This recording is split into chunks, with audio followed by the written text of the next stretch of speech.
Doing portal axle shit over here.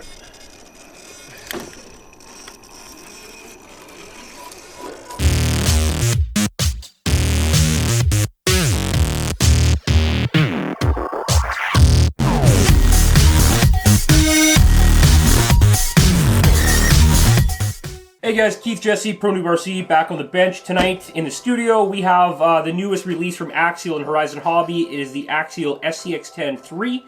That's the new trail truck, 1.9 truck on the portal axles. We had the Capra come out from them before with the portal axles. We were kind of hoping it was going to be this truck, but it came out as the Capra. I did not buy one. Not really into that type of crawling. I'm more into the scale truck stuff like this, the tiny trucking. That kind of stuff. You can a little more fun. You get the interior to deal with stuff. So the body on this one is the 2020 Jeep Rubicon JL, officially licensed by Jeep. Really high detail body from Axial. It's actually their first body with this level of detail. Everything from the wipers to the hood vents to the actually cutout grille with the radiator behind it. It's got the body that fits into the side of the running board side steps. The door handles, the mirrors, gas cap. It's got nice tail lights on the rear, nice bumpers that fit the body. Got a gas cap over here on this side here. Otherwise, yeah, beautiful body. It comes something like it's laser cut.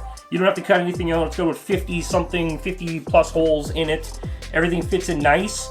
The handles, I was a little bit worried. They only have one clip that holds in the two posts from the one side, but they're such a tight fit, you don't have to worry about them. They're not going to come out. It does clip on. There's no body posts on it. It clips on through right here in the back corner and in the front corner on all four corners. My only real, not really complaint, but when you're fitting the body, you have to stretch the front fenders over top of the inner fenders a little bit so you can, and then you have to try to fit it in between here and here in the body. It's a little bit of a pain in the butt. We might trim the inner fender on the inside just a little bit to help that clear, but it is nice having a good fit there to keep the stuff out from your electronics. So it's kind of spend the extra 10 seconds fighting with it to get it on and keep it nice and clean inside. So not really, not going to knock it for that. That's just, you know, preference, right? So the wheels were chrome. Jesse and I took those off. We threw them in a jar of bleach, let them sit there for about a week, and that will just slowly eat all the chrome away. It will not hurt the plastic. Of course, the tires weren't on it when we did that. That was just the wheels. Center caps too, and then they have a bit of a shine to them from the process they used to plate it, so we just shot them with flat black Tamiya TS6 for plastic, flat black, or matte black, sorry. So the body to come off, you're gonna kind of have to pop it over the front fenders like I just said a little bit. And it lifts off really nicely. The interior bolts in here through this actually front hood bezel, and then bolts in through the back plate here. So she's in there really nice and sturdy. So that's a nice piece. Oh, another thing I noticed is they had run on the inside, they had run little clips here so you can run your wires for your lights coming out. I guess they're gonna have a light kit coming out for it shortly. That's pretty cool. And then they have them all the way around. And there is provisions in the inner fenders for LED lights. The only downside is they are right on top of the tire. They're a little bit behind the tire, so it will get some nice light down there. I would like to see a pair here and here, but I'm sure they can't do that because Traxxas will just sue them for it, because that's what Traxxas does. So chassis layout, pretty decent. I'm told this is a Viterra frame. It's a 4-piece frame. It is adjustable wheelbase frame. Now don't get that twisted. You cannot unbolt the frame, stretch out the entire truck. That will just move your wheel wells. You still need to get links if you want to change the length of the truck. It's just, it's not adjustable wheelbase like it says on the box. Don't get that mixed up. Powering arms, we went with a Tekin RS Pro, and we went with an Orion 21.5 turn motor. I got it from a buddy for free. We weren't sure on what motor to put in it, kind of what speed, so we put that in. We're running on 3S LiPo. We did do the dig. We did find the 3-position in the dig.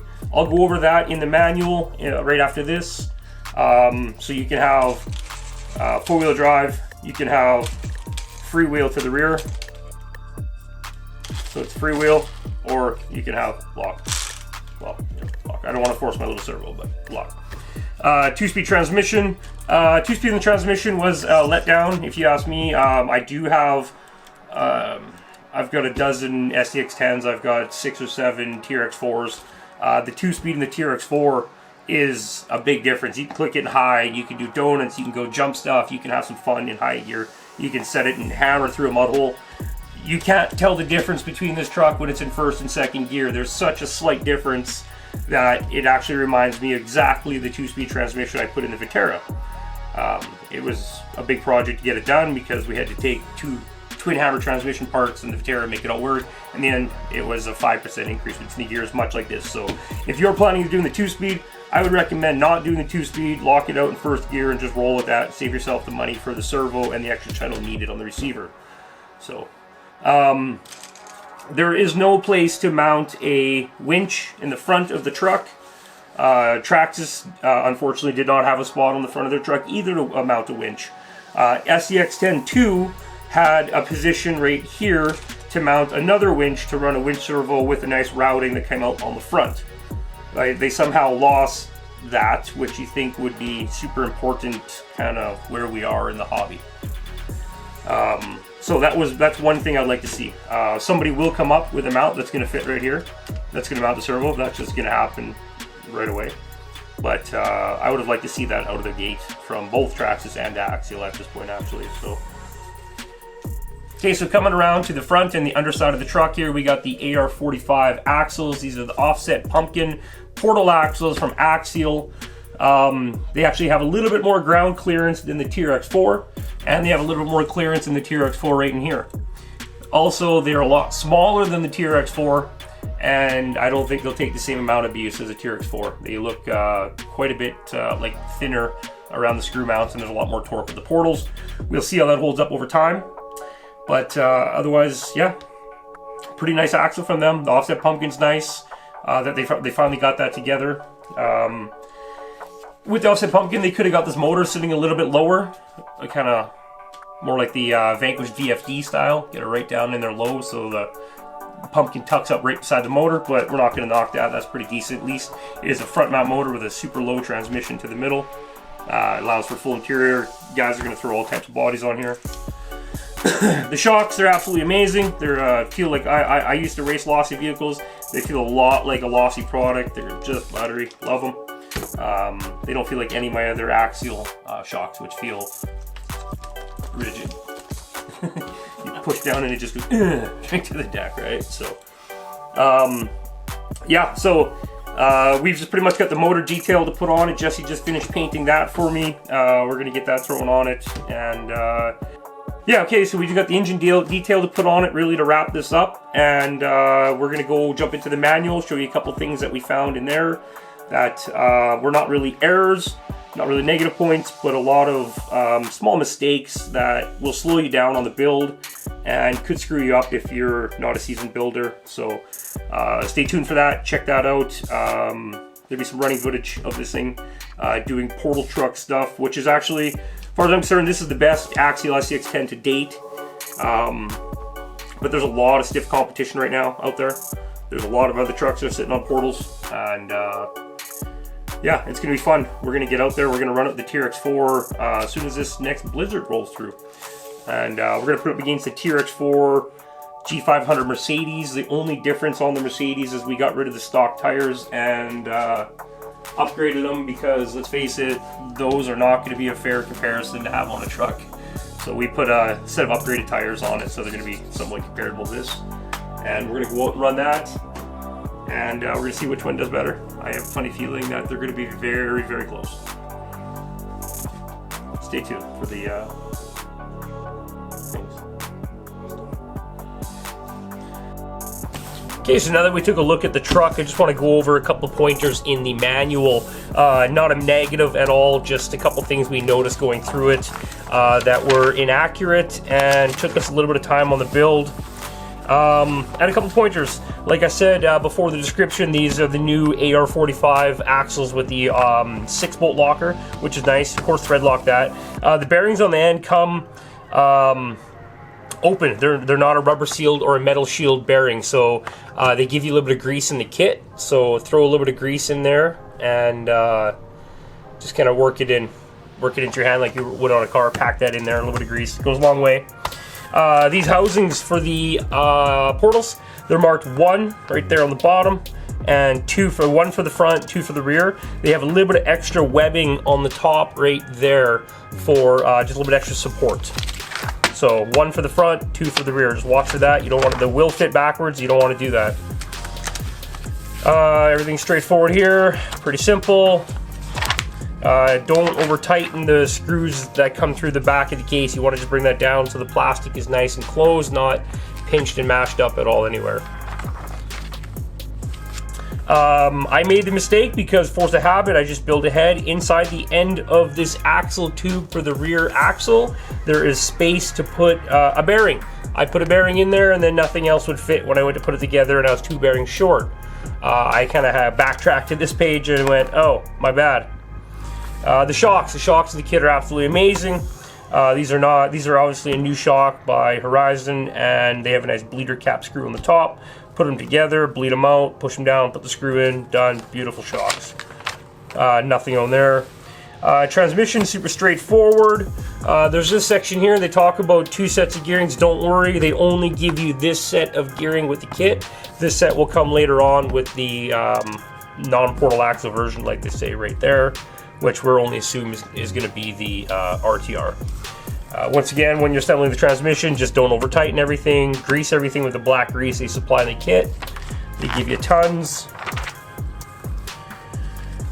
The dig in the kit lists as a 2-position dig. Shows you set it here and set it here. But we found on the shaft, there's that little flat part. If you set it so the flat part is lined up with the edge of the case for your neutral position, you can get a 3 position, so you'll actually get a freewheel for the rear, which is kind of what you want. These 2 nuts here, they clip into the back of this engine plate that will screw onto here. Just use a small piece of masking tape just over the edge of the hole to hold it in until you put the nuts in, then you can peel it off after.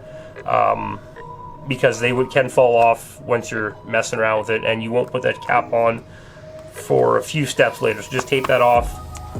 This bolt here, they should have given you a little warning. This bolt goes in through here to this mount before you put the front cover on. If you put the front cover on, go to put that bolt, it's covered. You'll need to take that off and put that in, so just put that in first. Motor size, a lot of guys are asking if a Traxxas motor will fit. I measured the caliper. The caliper tells me we have 60 millimeters of motor depth. This can is just under, it's about 56.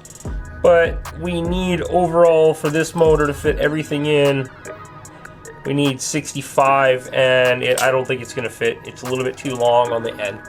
I know the brushless 550 cans will fit, but they're 60 mil on the money flat. So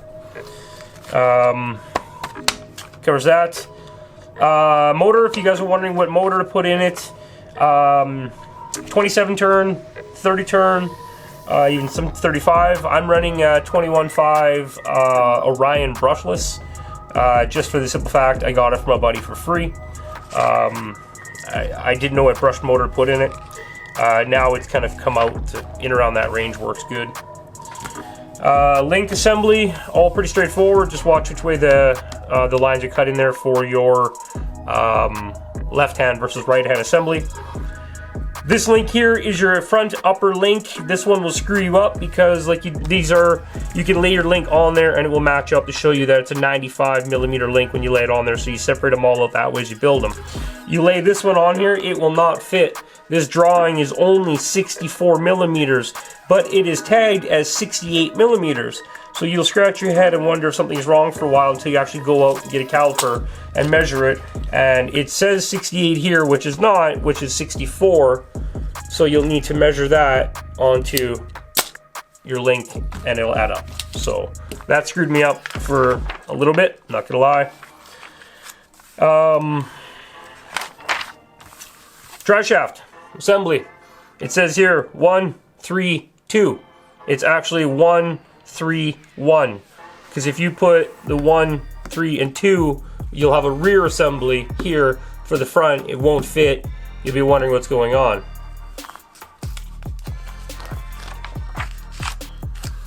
These mounts here, there's no hole drawn on the inside of the mount. Pretty easy to figure out, but I just wanted to make a note in there. There's a hole on the inside of that mount that goes to these. Don't mind the scribbling. Write it down when I was working. Inside of this servo mount here, there's a little piece in the corner. You need to hawk it out with a knife. The shock tower here, there's a hole right there. There's a hole right there that this needs to screw into.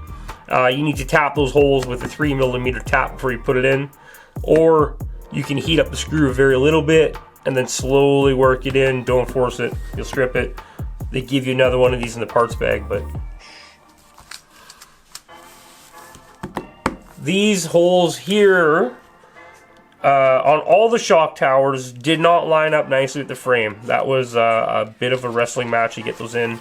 The holes are off up to 3mm on almost all of them. So I think that's something they'll fine tune. Chassis pretty straightforward, goes together. It is a 4-piece chassis, for those people wondering. It's the Vitera chassis. The Vitera Ascender. Now just says Axial on it. And they've marked this one here, but just so you know, the one screw that goes in for the shock up at the servo side is an 18 versus a 20, which the rest have 20 holding them in. And the links here are drawn in the wrong order. The shock goes on the outside, the link goes on the inside. Here it's drawn vice versa. Same as here. Battery tray, they show you 2 of them. It comes with 2 of them. Only comes with 1 strap. You can put it in two different places basically. We put it in the back just for keeping the weight a little more spread over trailing. The servo for the dig and the 2-speed, you are going to need to pick those up separate. Personally, I wouldn't waste your money and buy the one for the 2-speed. To lock it out in low range, the truck in 2-speed in second gear is not really that much faster to... You can barely tell. I have to second guess myself if it's shifting all the time. Besides that, the screws for the mirror here, drawn in, are listed as a button head when in fact they're a pan head. That is wrong. The screws for the rear bumper body mount that run down through here, they tell you they're an AX whatever 178. You go to the 178, that's an M 2.5 by 12. The 2.5 will just drop right inside the hole. That is a 3mm screw. 3mm by 8, 10, 12, whatever you got left over at that point. And also these ones back here that are tagged as the these ones back here that are tagged as again as the 178, these 4 screws. You come back up here to your 178 is again the 2.5. Those again are 3mm screw. They will pass right through those. So that is yet another flaw. Oh, and on this side here, these ones that go through the side of the fenders into the grill are actually these 8mm, but they're tagged as being the 12mm. So watch for that. When you're putting in the rock sliders, the 3rd bar in, if you line it up on there, that will be perfect where you need it to be. They have it drawn in there. I just highlighted it so you can see. There's 1, 2, 3 slats at the inside edge of the 3rd slat. Perfect. These 2 screws were missing in my kit. They were actually there, but they're the wrong diameter. They were 3mm instead of 2.5. So, really, not bad for the new kit from the new layout of the kit too. It's a new style, new packaging, new manufacturing process, new plastic. Really liking it. They kind of went the way Traxxas did with putting all the individual parts for the build in a different bag. You get bag 1 is all the parts, so you don't have to go cut them off a tree and chase down 16 bags of trees, which sucks. Yeah, so yeah, pick one up if you don't have one. We're gonna run this thing on the TRX4 on the weekend, go from there. And yeah, check out some footage of this thing out today running, and catch you guys back soon.